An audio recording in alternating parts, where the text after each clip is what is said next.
Second question is from complex numbers.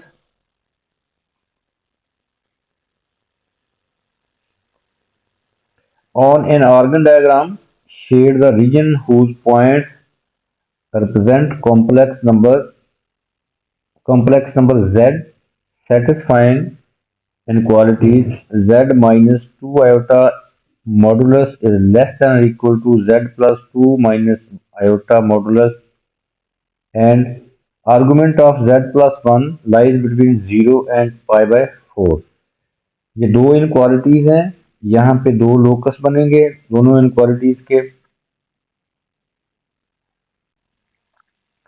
यहाँ पे आपने देखना है कि ये जो z है ये this is general complex number, z यहाँ भी आ रहा है, z is a general complex number जो कि z is equal to X plus iota Y इसको हम सपोज करते हैं, और एक्स वाई पॉइंट इसको रिप्रेजेंट करेगा। This is a point X Y जो ये जनरल पॉइंट रिप्रेजेंट कर रहा है। General complex number X plus iota Y, X plus iota को पॉइंट एक्स वाई रिप्रेजेंट कर रहा है। तो in both these inequalities z is a general complex number। और इसमें और भी कॉम्प्लेक्स नंबर आ रहे हैं दोनों इनक्वालिटीज में, उनको हम इस फॉर्म में पहले लिखते हैं। पहले हम इस इनक्वालिटी को लिखते हैं, यहाँ से एक स्ट्रेट लाइन जनरेट होगी और यहाँ से भी एक लाइन जनरेट होगी, वो हाफ लाइन होगी, यहाँ पे से भी एक लाइन बनेगी। तो सबसे पहले हम इस फर्स्ट इनक्वालिटी को लेते हैं, z minus 2 iota modulus is less than equal to z plus 2 minus iota modulus. सबसे पहले हमने यहाँ से माइनस जो है वो कॉमन ले लेना और इसको इस फॉर्मेट में लिखना है आपने, z माइनस कॉमन ले रहे हैं तो इसके अंदर विद इन ब्रैकेट एक कॉम्प्लेक्स नंबर होगा 0 प्लस 2 है। तो 0 हमने खुद लिखा है क्योंकि उस कॉम्प्लेक्स नंबर का रियल पार्ट 0 होगा और इमेजिनरी पार्ट 2। तो इस फॉर्म में हमने इसको लिख लिया है। तो यहाँ पे आपको नजर आ रहा है कि ये 0 plus 2 iota is an other complex number. तो z is a general complex number less than और इक्वल टू। अब इसको भी हम इसी फॉर्मेट में लिखेंगे। तो z यहाँ से माइनस का साइन कॉमन ले लें, -2 ये रियल पार्ट है प्लस आयोटा। अब यहाँ भी कॉम्प्लेक्स नंबर है -2 plus iota, z is a general complex number. यहाँ पे कॉम्प्लेक्स नंबर है 0 प्लस 2 आयोटा। तो हमारे पास इस कॉम्प्लेक्स नंबर का जो पॉइंट है इसको रिप्रेजेंट कर रहा है वो है 0 2, और इस कॉम्प्लेक्स नंबर को जो पॉइंट रिप्रेजेंट कर रहा है वो है -2 1। अब इन दोनों पॉइंट्स को एक्स एक्सिस और वाई एक्सिस में हम इन दोनों पॉइंट्स को लोकेट करके इनको ज्वाइन कर देंगे और ज्वाइन करके उसका परपेंडिकुलर बाइसेक्टर लेंगे। ये परपेंडिकुलर बाइसेक्टर जो होगा वो लोकस होगा z का। तो दूसरी इनक्वालिटी को भी पहले हम सेटल कर लेते हैं। उसको हम लिख सकते हैं,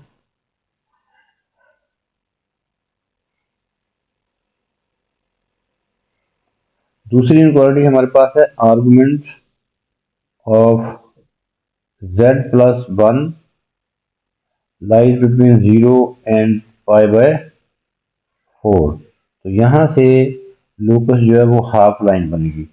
इस z प्लस 1 को भी आपने इसी फॉर्मेट में लिखना है, माइनस का साइन कॉमन।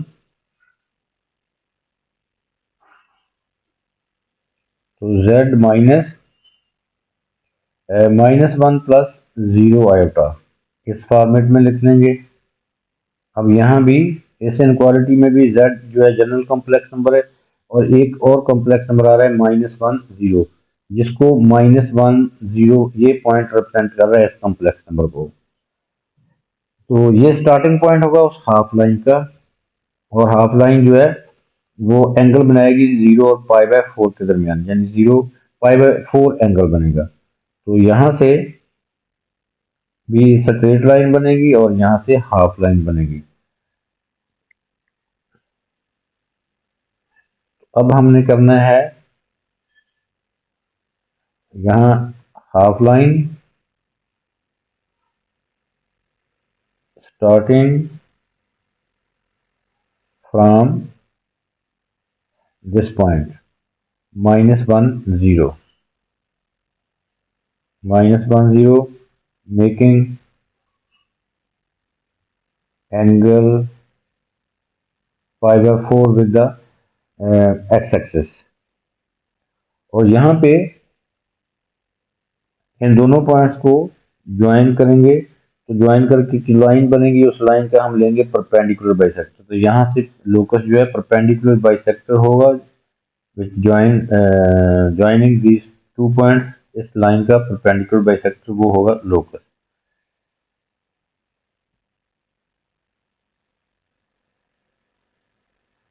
तो यहाँ से locus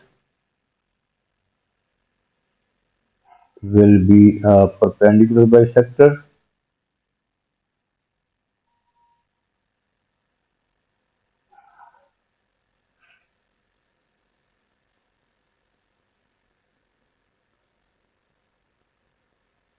of line joining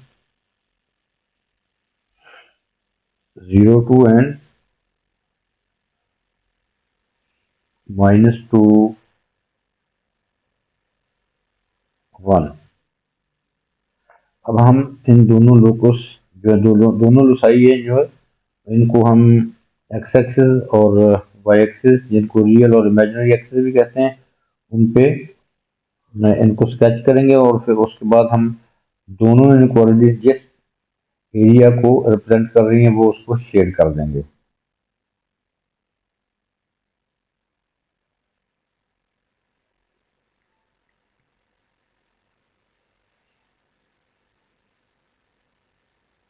This is imaginary axis.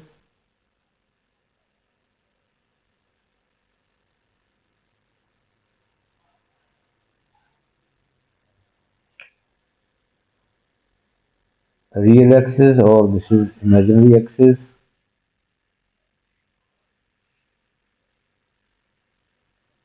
यहाँ पे मार्क कर लें 1 2 3 4 1 2 3 4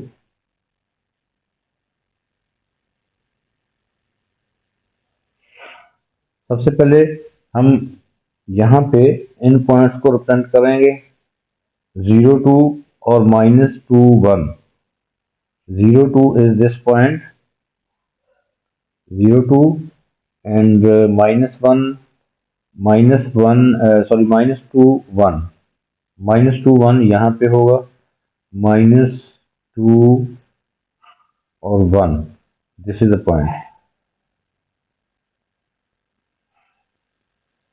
अब हम इन दोनों पॉइंट्स को करेंगे ज्वाइन और उसका लेंगे परपेंडिकुलर बाइसेक्टर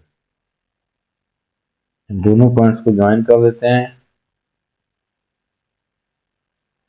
इस लाइन का हम लेंगे परपेंडिकुलर बाइसेक्टर तो वो लोकस होगा z का यहाँ पे जो z आ रहा है वो उसका लोकस होगा तो z will move on this line ये हम बनाएंगे यहाँ पे perpendicular bisector suppose this is the midpoint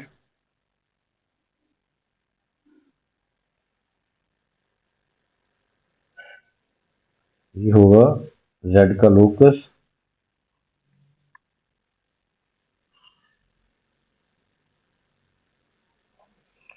this angle is of 90 so this is the locus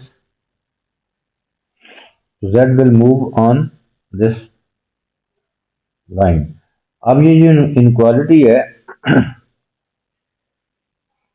यहाँ पे देखें z -0 + 2 iota लेस देन और इक्वल टू z -2 + iota ये पॉइंट है 0 2 और ये पॉइंट है -2 1 z माइनस दिस पॉइंट 0 2 इसका मतलब है कि हमने इज लेस देन और इक्वल टू दिस -2 + iota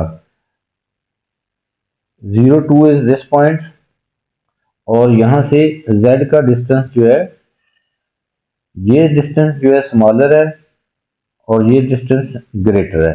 ये यहाँ देखें लेस देन और इक्वल टू, तो सो z यहाँ पे मूव करेगा और ये पॉइंट जो है 0 2, तो ये डिस्टेंस इक्वल भी है या लेस है। इसका मतलब है कि हम शेड करेंगे कौन सा एरिया, इस डॉटेड लाइन से ऊपर ऊपर, ये this is the shaded reason.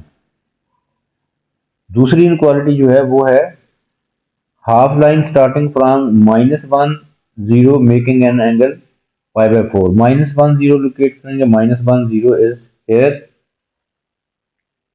This is -1 0, this point is -1 0। अब यहाँ से ये एक हाफ लाइन बनाएंगे, स्टार्टिंग पॉइंट इज -1 0, और एक लाइन बनाएंगे that makes an angle 45 π/4 with the X axis. तो वो लाइन होगी, this is half line,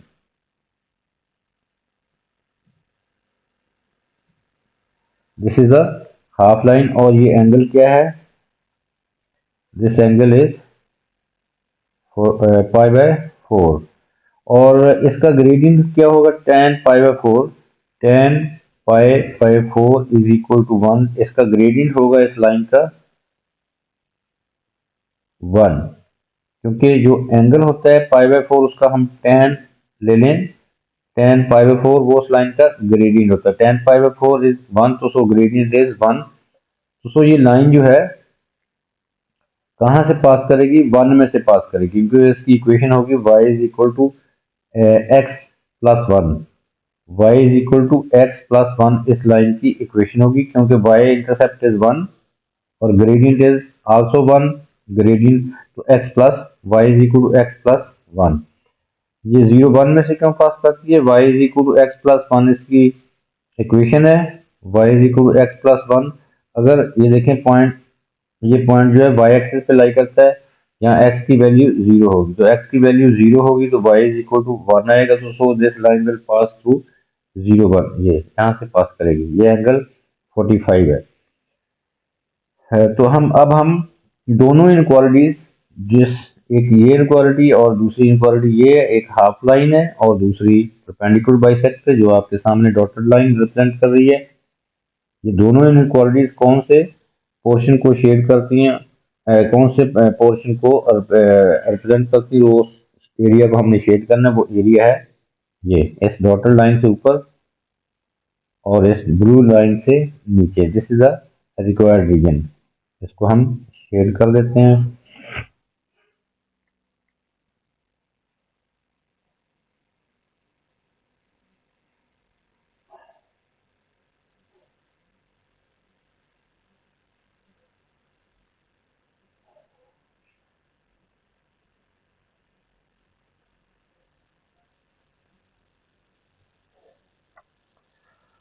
So this is a shaded region represented by these two inequalities.